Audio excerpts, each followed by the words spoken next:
So what we have here is that Marco went to the state fair to try and figure out what everybody's favorite food is at the fair. I mean, clearly there are right answers here, just saying. So what he did was he went to the line at, what is it, Ben's Pretzels? He went to the people in the line at Ben's Pretzels and asked 50 people. What is the population he's trying to find out about?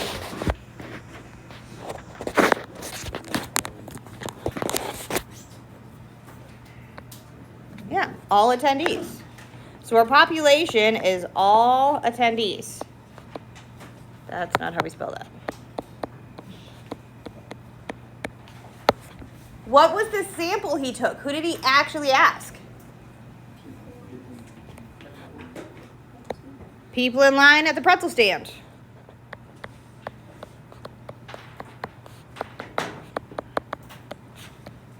At pretzels. Is this a good way to take a sample, or is this a biased method of sampling? Why?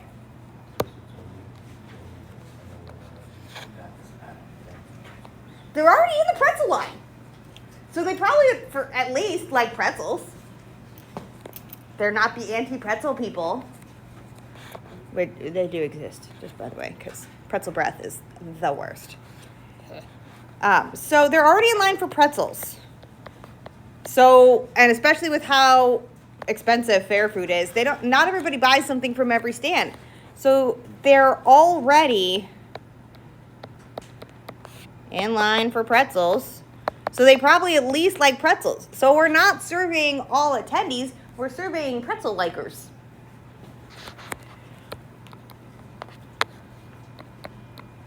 If we weren't asking about food, like if we were asking what their favorite animal was at the fair, we could ask the people in the pretzel line. Totally fine. Those are not related at all.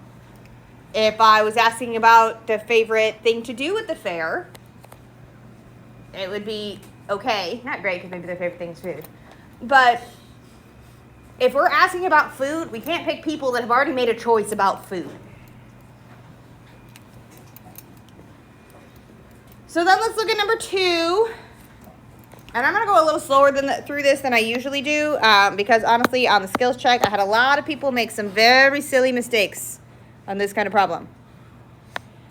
So I'm going to go through it slower. So we're going to take all of our pieces and substitute it in. Almost everybody did that part right. So I'm going to take my A of negative 11, my B of negative 2, and my C of negative 1. Whenever we substitute them in, you have to put them in parentheses. I know you think I'm being petty with that. It makes a difference.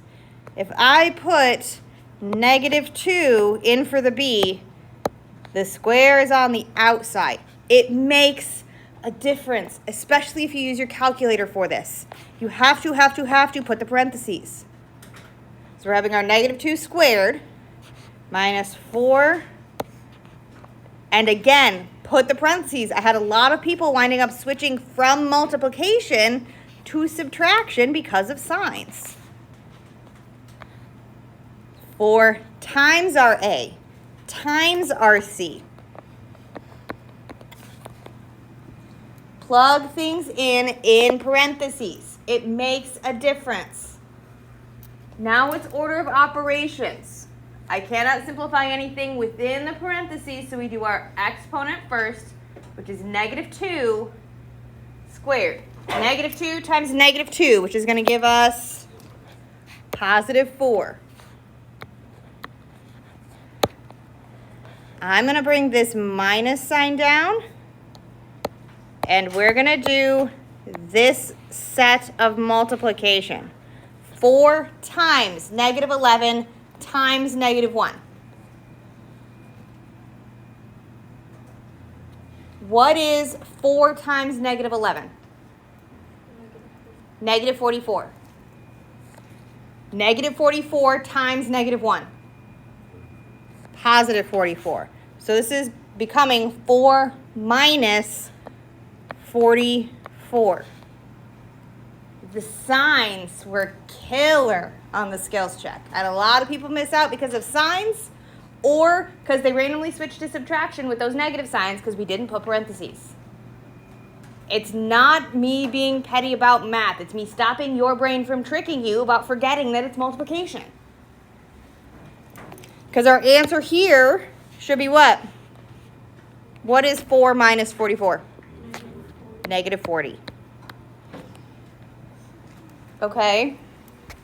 I did get through finishing grading the skills checks, and hopefully I'll get those passed back to you today so you can have them and look at them and see them. The grades are in the grade book, so you can see that this is our first where I graded every single question on it.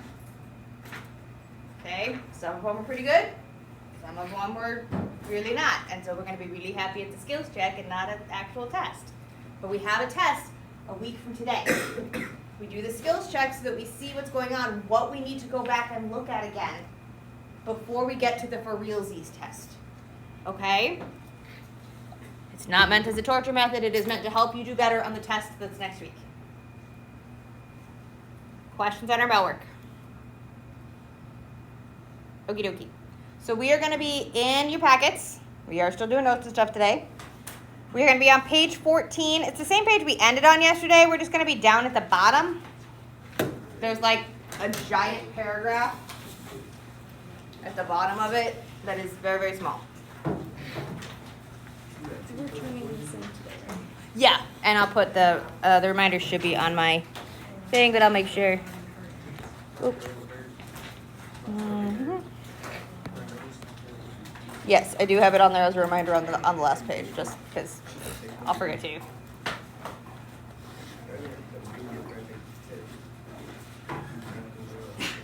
And all the bell work scores get combined and put in at one time. So I'll take last week's bell work and this week's bell work and next week's bell work and combine them together to go in the grade book at the same time. All right. So now we're going to talk about, yesterday we talked about our samples and taking a good sample and finding statistics, and we're going to start talking about what we actually get from that data. And so our first thing we're going to talk about is the difference between the experimental data and what we get if we think about it as like a math problem style thing. So we're looking here at fair decision making. So in your notes packet, it's just below the pavement question we kind of ended on yesterday, this kind of wall of stuff down here on page 14. It's talking about a fair decision. A decision is fair when each possible outcome has an equal chance of occurring. So we're going to kind of go through our bias here again to kind of remember, and then we'll go through that a lot. So we're looking here at the one up on the screen. It's not in your book, but we're just going to talk it through. A teacher wants to study the impact of playing music during testing. She gives a test to her Algebra 2 class in a silent room. Super quiet. Then she gives the same test to the pre-cal class with music in the background. When the mean scores, what does mean mean? Remember? Do we remember that? Average. So when our average scores were higher for the pre-cal students, she decided the music was the cause. What's our thought on that?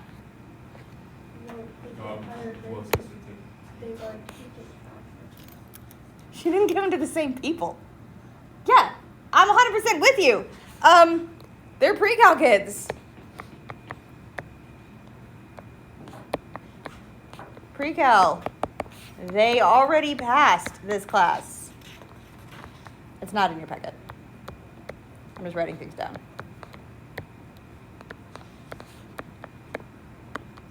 Or they already passed Algebra 2. So they should know that content. They already passed Algebra 2. So she designed her experiment here kind of badly.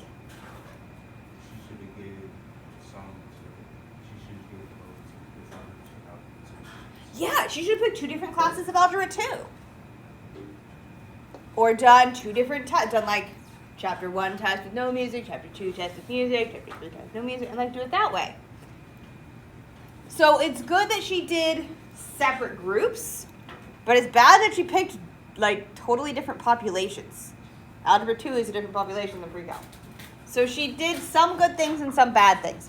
So there were a couple of questions on the homework that looked at things like this, and I just kind of wanted to talk through one like it.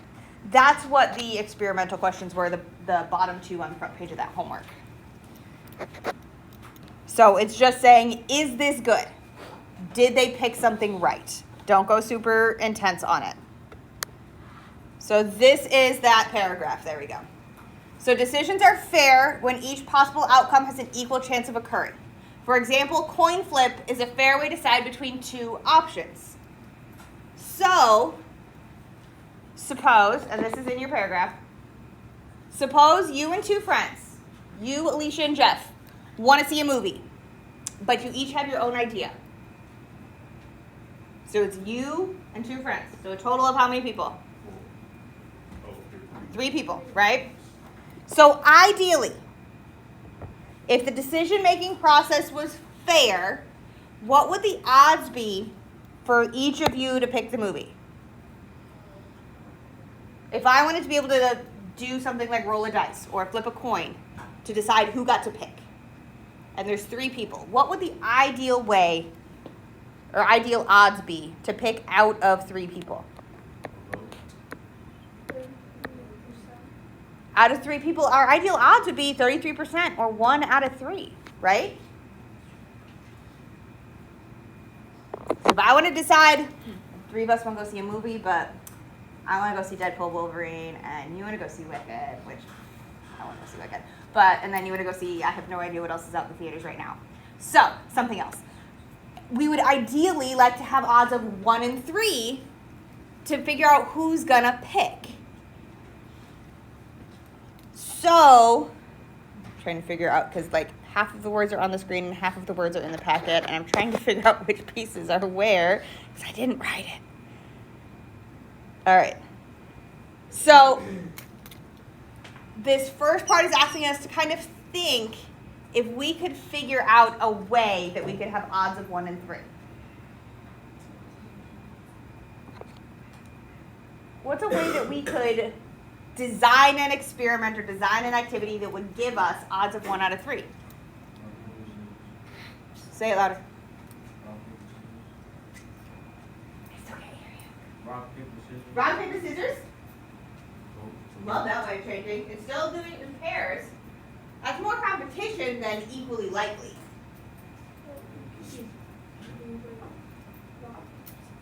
Yeah, you could do a rock, paper, scissors competition. That's fine. We could also like just put our names in like a hat and pull those. We could spin a spinner. Like you could do it like that. So our friends came up with some ideas. Aisha grabs a die. So one of our D6s. Oh, Big Mama went hiding. Where'd she go? There she is. Aisha grabs a die and says everybody gets to pick 2 numbers. And then we roll it. Jeff gets a coin to flip a coin and suggests that 2 of us do a head-to-heads, and then he takes on the winner. Are both of these good? Are they fair? The first one's fair because if there's 3 of us and each of us take 2 numbers, one person has, let's say, 1 and 2. Their odds of winning would be 2 out of 6 sides, also known as 1 out of 3, right?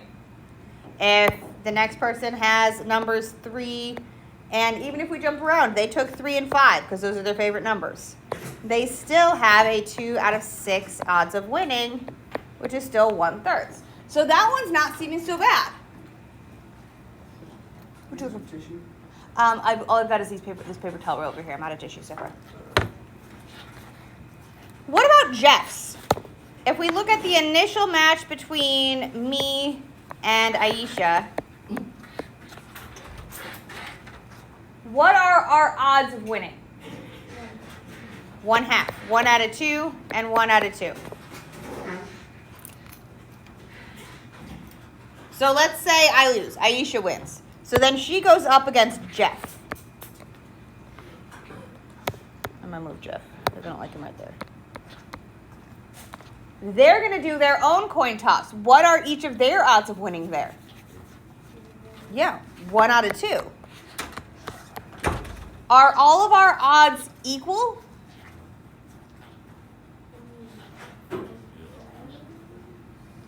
I mean, Jeff only has to win 1 match, right? Me or Aisha have to win 2 matches.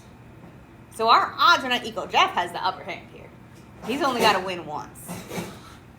So if we had to pick between these 2 methods, which one's better? Aisha's method. Okay? So that's what the gigantic paragraph says at the bottom of page 14. It's walking through this, and we just did it in like 3 slides. So a fair outcome is something that is equally likely for everybody. If it is stacked in someone's favor, it's not fair. Jeff has rigged the game. Jeff has stacked the deck in his favor. Okay, so we're trying to make it equally likely for everybody. So now they have, at the very bottom, it says to consider the same decision, but if I was doing it with maybe a whole class, 50 people, what could I do to make the same kind of decision equally likely among 50 people?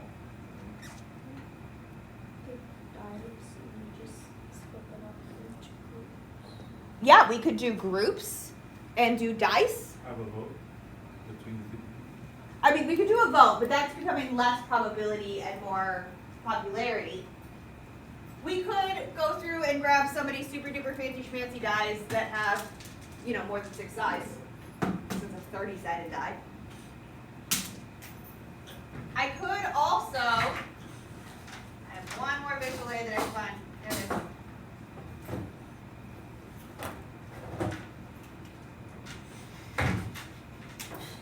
What if we got a deck of cards? My super subtle, very easy to use deck of cards. What if I gave everybody a card and then randomly picked a card? It would work.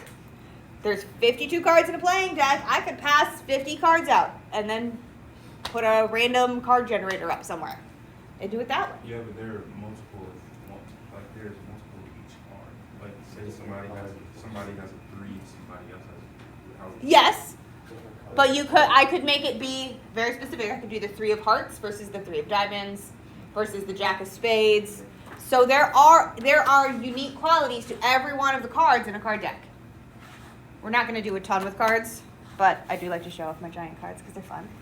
I wish I did more of the cards, but because of cultural differences, not everyone knows the American deck of cards as well as people who are raised in America. So we don't do a ton with cards all that much. It's fun. All right, so that's kind of the end of the fair discussion. We're going to go into margin of error, which is on page 15, which has a surprising amount of blank space in the page, which we love that. So we're taking data from these experiments that we were just talking through. And we're going to use them to analyze and make guesses and make predictions. However, very, very rarely, when I do an experiment, when I take that data, is it going to be exactly right on what we think it should be. It's going to be close, but it's never going to be exact.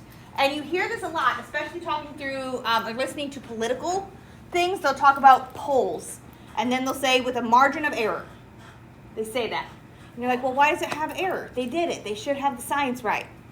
And all that means is I got my data, but I can't guarantee it's right locked on because I didn't ask every single person in my population. We took a sample. So they have a calculation for how to figure that out, which we are not going to do that calculation because the formula for it is honestly gross. But we're going to look at the margin of error and what it means. Okay? So if we look at this situation, so if this is not a situation, it's talking about that. So this talks about what does a margin of error help us do, is it shows the accuracy of our data, how close we think we got. So this is the top of page 15. Margin of error shows or expresses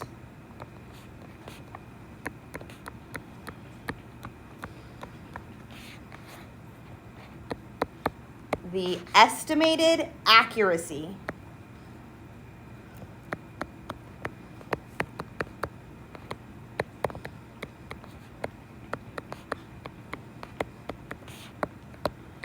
of the data collected.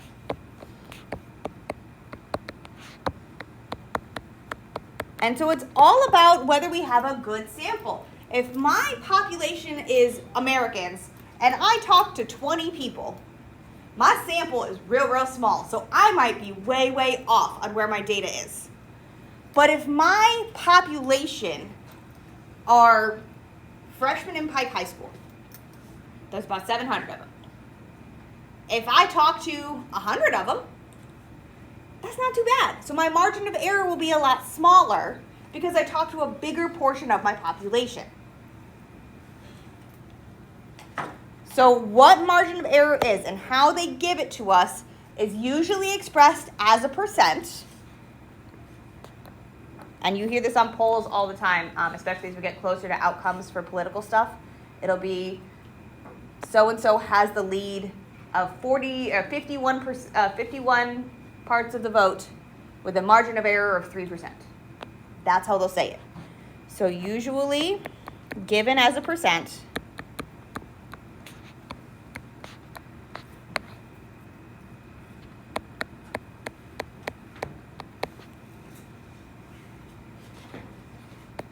showing how close the parameter is expected to be. So parameter, remember, that's our guess about our population.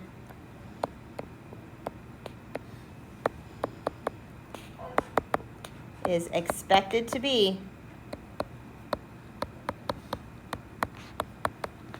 to the statistic.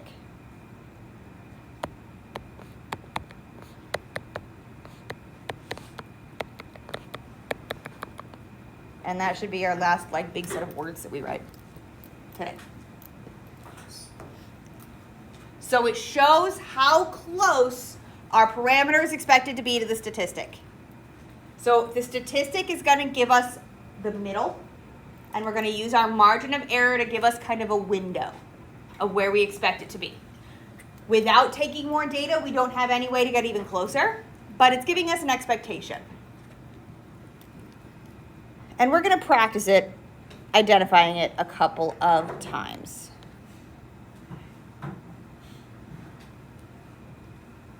And the first one we're going to do, I know we've done this a few times where I go through one and I talk it through, and then we'll do one of your notes together.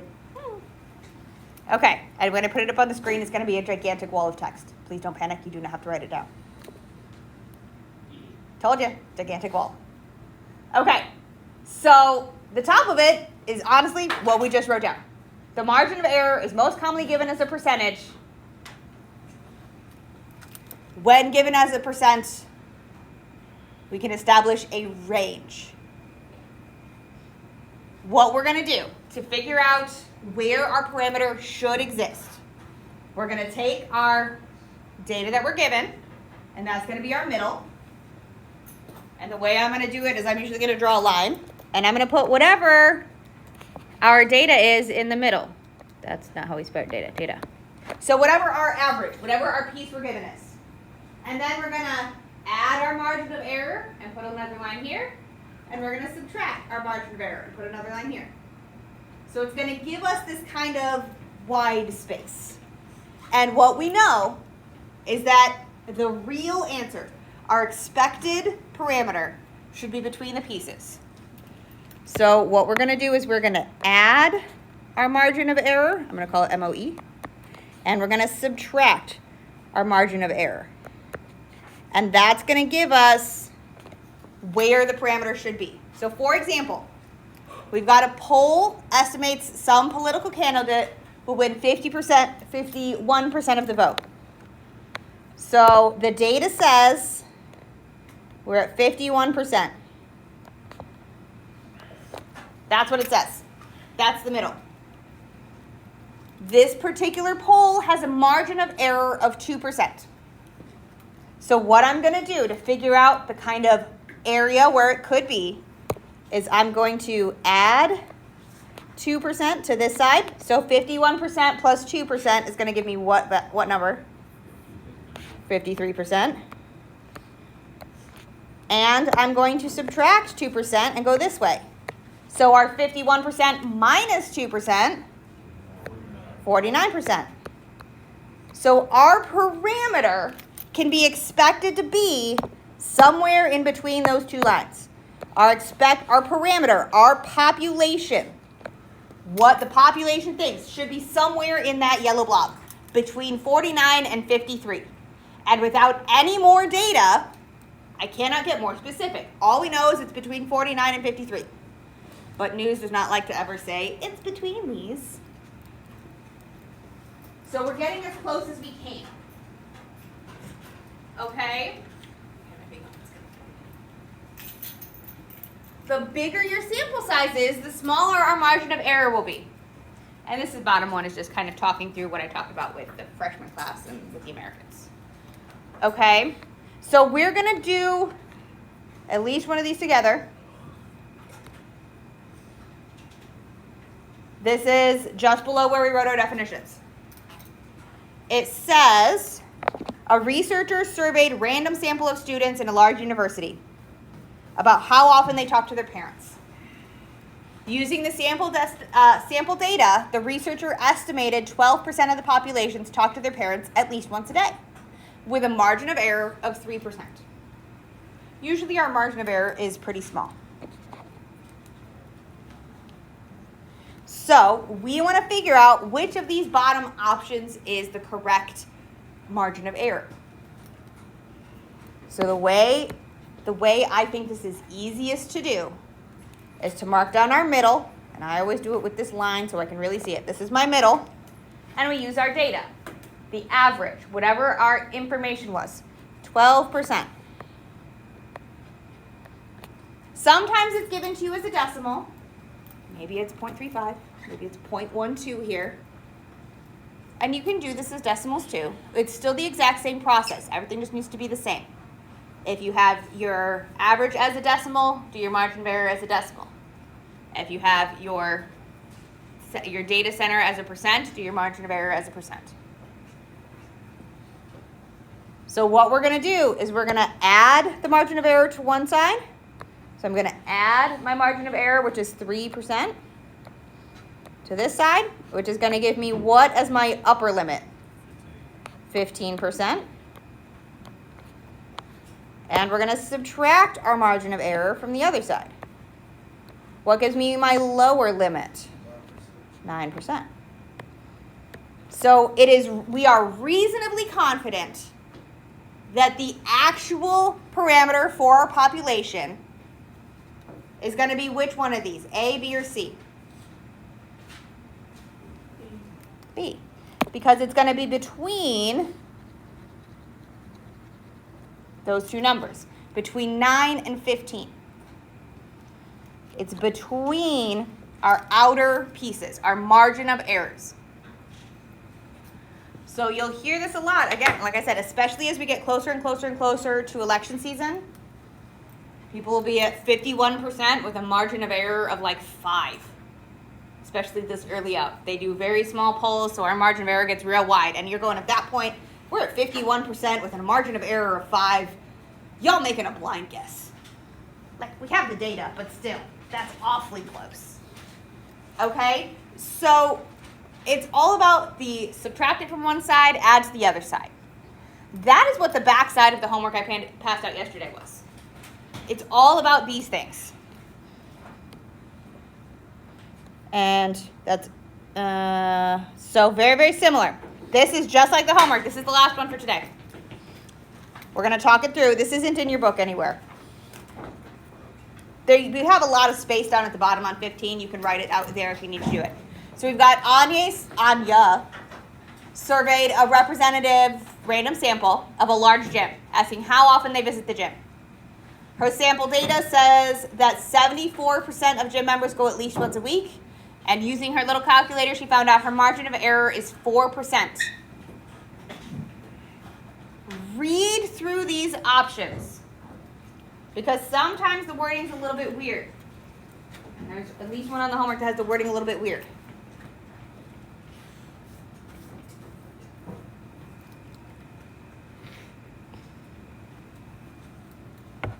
Think through which one you think that's going to be.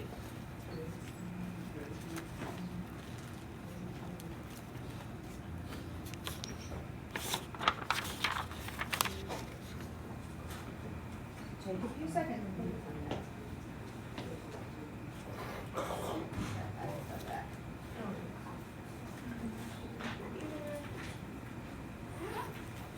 What do we think? This part is more about the words. We can do the numbers.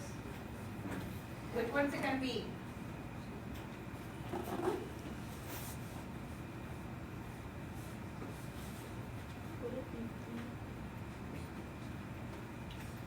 Yeah. So when we're looking at this margin of error, it's not locking it in. We're still making a guess. So I feel like most of us have spotted that the numbers are right. With our 74 in the middle, we had our 70 as our left-hand side and our 78 as the right.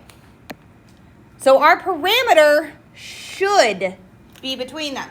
Is it guaranteed? To be between that? Is it guaranteed to be between 70 and 78? No. Not guaranteed. Likely, highly likely, but not guaranteed. It's people. People are weird, and maybe our random sample that we thought was good was really not. So it's not guaranteed. It is likely. So it's not going to be C, because C is worded like it is guaranteed locked in, at least, but not more than. Maybe she happened upon a day when all the gym members were out running a marathon. Like the people who come every single day were out running a marathon. So she didn't actually get a good representative sample. So we can't lock it in.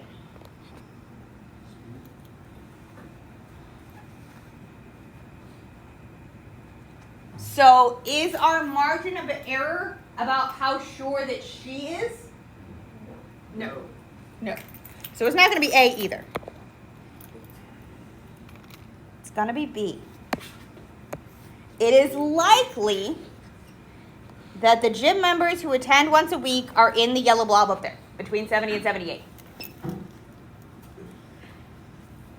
We don't have enough information to be unlikely about anything else. Okay? All we can talk about is what we have. 74 is kind of the average she got. Margin of error, 4%. Okay? Start with your middle, go out from there. That is where your answer is likely to be. We can't guarantee it, but it is likely in that area.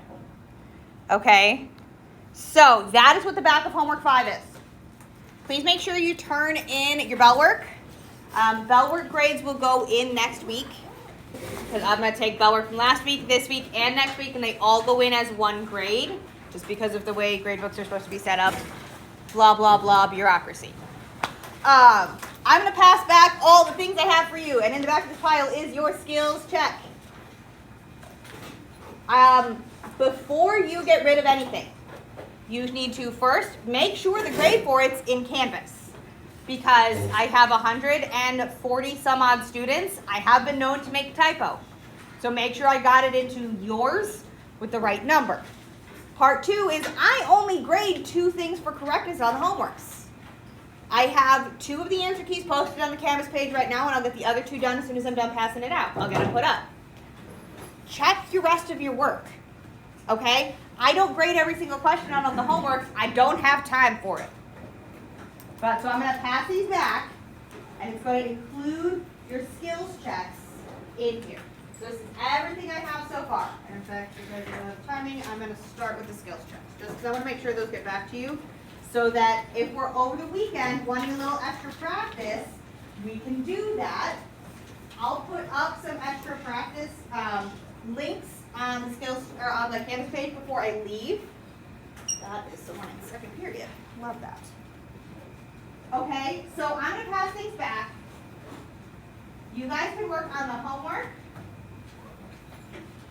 And we have about 5 more minutes until the announcements, which is almost 10 minutes until the end of the period. Okay, so all these grades should be in. Please make sure you check things over. All that jazz.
I tried to put notes in here on things that that I noticed that we need to make changes on.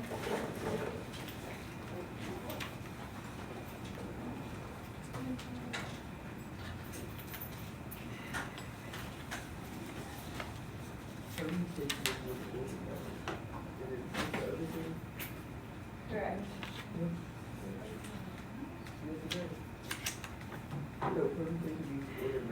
Correct. Yeah, I just couldn't figure out what the other word was, I forgot.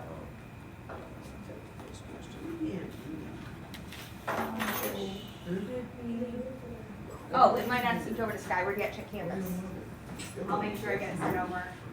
Yeah, check your the Canvas gradebook because for some reason it didn't send over to Skyward last night. Huh? So it'll be in your Canvas gradebook, and I'll make sure it gets sent over to Skyward here shortly.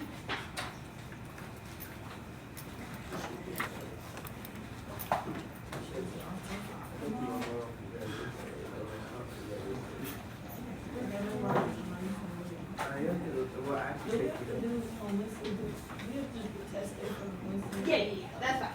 I was like, no one will have one for Wednesday because we didn't do about work on Wednesday. Yeah, no, we did not have a bell work on Wednesday. You do not have to like try to figure out what happened there. It was when we took the skills check. On skills check days or test days, we won't have bell work. And if you ever want to do the challenge problem, I post them up over there. It's an extra credit opportunity every week.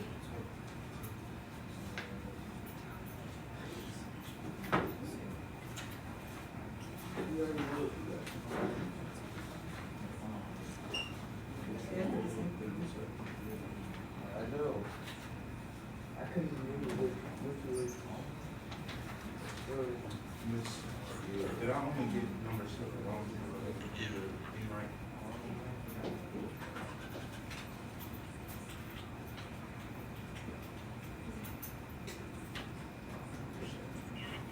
Yeah, you messed up your side, so your answer was good. Because this should have been a plus. So we had a sign issue here.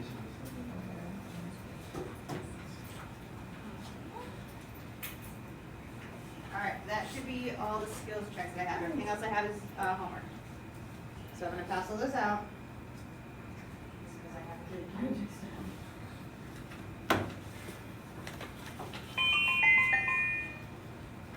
And then I'll shove the announcements at you, and then I'll keep passing stuff out. Oh, yeah, I think it. Wait.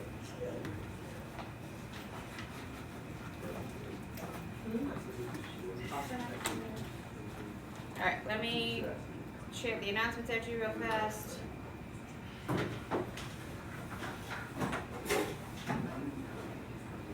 So announcements are vote for student leadership officers during lunch today.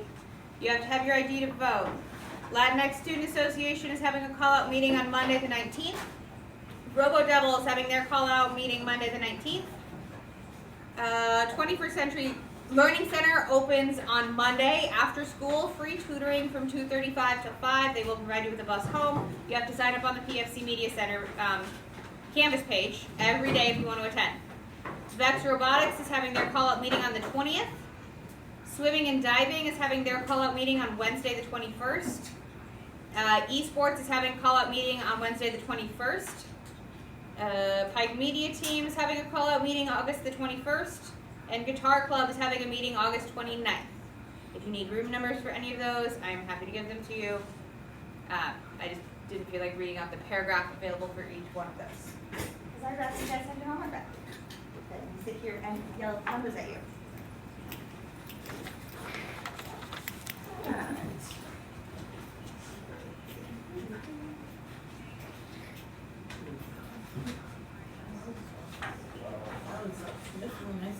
I can't do it. I'm so sick, bro. Ah, no.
If there's an X next to it, that would be the one I graded for correctness. So on the front, one on the back. Okay? If it's a check mark, I graded and it was right. If it's an X, I graded it and it was wrong.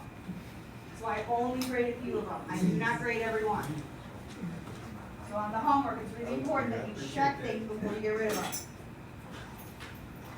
But I also don't want to penalize us for every single question we attempt, so that's why a lot of it's on completion.